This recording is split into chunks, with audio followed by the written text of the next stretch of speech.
बच्चों, आज हम लोग एक्सरसाइज करने वाले हैं 13A। क्वेश्चन नंबर फर्स्ट देखिए, डिफाइन द टर्म्स।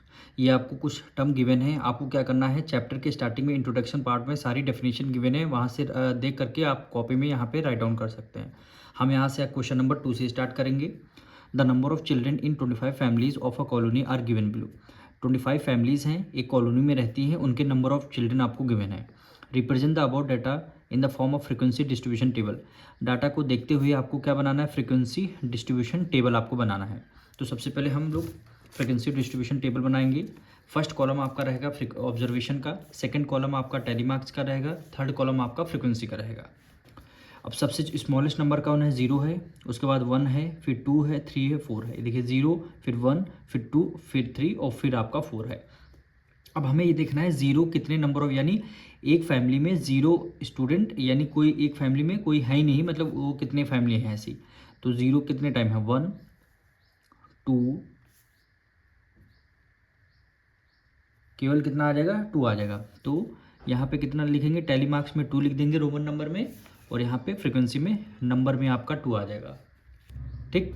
अब देखिए फैमिलीज़ में 1 चिल्ड्रन कितनी फैमिलीज़ हैं, तो 1 कहाँ कितने, 1 टाइम 1, फिर आपका ये 2, फिर 3, फिर 4, फिर 5 और फिर एक 6 आएगा। कितने टाइम है, 6 टाइम है। तो ये यहाँ पे रोमन नंबर में लिखेंगे 1 2 3 4, और 4 लिखने के बाद ये लाइन लिख देंगे, ये 5 हो जाएगा, और एक और लाइन खींच देंगे, ये आपका कितना हो जाएगा, 6 हो जाएगा। फिर फ्रीक्वेंसी में कितना लिख देंगे, 6 लिख देंगे।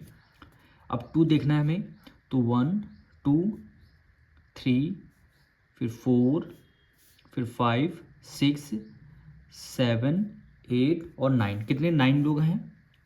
ठीक है, यानी 9 फैमिलीज़ में 2 चिल्ड्रन है, यानी ऑब्जर्व 2 चिल्ड्रन है कितनी, 9 फैमिलीज़ में। तो 9 पहले यहाँ लिखे 1 2 3 4, फिर एक 5 हो गया, 5 हो गया, फिर 6 7 8 9, कितना आ जाएगा, 9 आ जाएगा।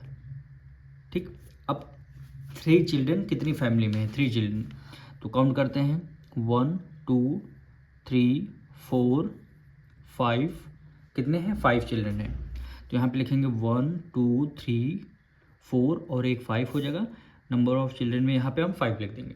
अब 4 कितने स्टूडेंट हैं फैमिलीज़ में, तो देखिए 1, फिर 2, फिर ये कितना आ जाएगा, 3 आ जाएगा, यानी 3 फैमिलीज़ में 4 चिल्ड्रन हैं। तो नंबर में यहाँ पे 3 लिख जाएगा। इसी को बोलते हैं frequency distribution table. First column में ऑब्जर्वेशन, सेकंड कॉलम में टेलीमार्क, थर्ड कॉलम में आपकी फ्रीक्वेंसी। तो यहाँ से क्वेश्चन नंबर 2 आपका कंप्लीट होता है। क्वेश्चन नंबर 3 देखिए, the sale of a shoes of a various size at a shop on a particular day is given below. क्या करना है, एक शॉप पे वेरियस टाइप के शूज़ को जो है सेल हुए हैं, तो उसकी फिर क्या करना है, represent the about data in the form of frequency distribution table. Frequency distribution table आपको बनाना है, मतलब नंबर ऑफ़ शूज़ कितने सेल हुए हैं, उनका साइज़ आपको गिवन है, यानी 6 नंबर साइज़ के इतने शूज़ सेल हुए हैं इन अ पर्टिकुलर, यानी एक दिन में। तो आपको इनकी डिस्ट्रीब्यूशन टेबल आपको बनाना होगा। सबसे पहले फर्स्ट कॉलम हमने किस तरीके पर ऑब्जर्वेशन होगा, सेकंड कॉलम आपका टेलीमार्क्स होगा, थर्ड कॉलम आपका फ्रीक्वेंसी होगा। ठीक। अब सबसे स्मॉलेस्ट नंबर देखते हैं, कौन सा स्मॉलेस्ट नंबर है, तो ये देखिए 4 है, 4 से छोटा नंबर कोई है, 4 से छोटा नंबर कोई नहीं है, तो 4 लिख लेंगे। ठीक। अब 4 कितने टाइम है, सबसे पहले नंबर ही लिखते हैं, 4 हो गया, फिर 5 भी है देखिए, फिर आपका 6 है, फिर आपका 7 भी है, फिर आपका देखिए 8 भी है, ठीक, 9 भी है आपका, ठीक, 10 नहीं है आपका, क्या है, 10 नहीं है। अब हमें देखना ये है 4 कितने टाइम है, कितने टाइम है 4, तो यह आपका 1 हुआ, 1, ये 2 और कोई नहीं है, तो 4 है 2 टाइम, और फ्रीक्वेंसी में आप यहाँ पे 2 लिख देंगे। अब 5 को देखना है, तो देखिए एक 1 2 3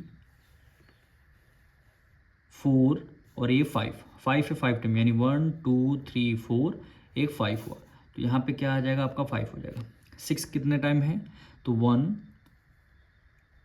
2 3 4, कितने टाइम है, 4 टाइम है, तो यहाँ पे 4 लिखेंगे, 1 2 3 4, और यहाँ पे क्या आ जाएगा, 4 आ जाएगा। अब 7 देखना है, 1 2 3 4 टाइम है तो 1 2 3 4, यहाँ पे कितना आ जाएगा 4 आ जाएगा। 8 तो 1 2 3 4 5 6, कितने टाइम है 6 टाइम है, तो यानी 1 2 3 4, एक 5 हो गया और एक लाइन खींच दिया 6 हो गया, तो फ्रिक्वेंसी में यहाँ पे 6 लिखा जाएगा। अब 9 टाइम 9 देख लेंगे कितने टाइम है, तो ये आपका 1 2 3 4 5 6, ठीक है 7 टाइम है, तो 7 लिखते हैं यहाँ पे 1 2 3 4, एक 5 हो गया 6 एक 7, कितने टाइम है 7 टाइम है, यहाँ पे 7 लिख लेना है।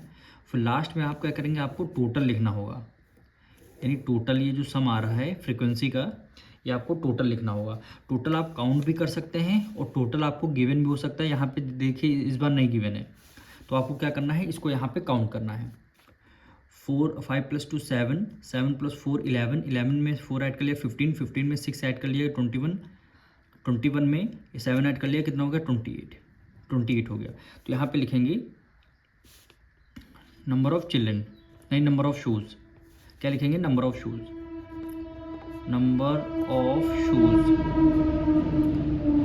यही क्या हो जाएगा आपका फ्रीक्वेंसी डिस्ट्रीब्यूशन टेबल है आपका।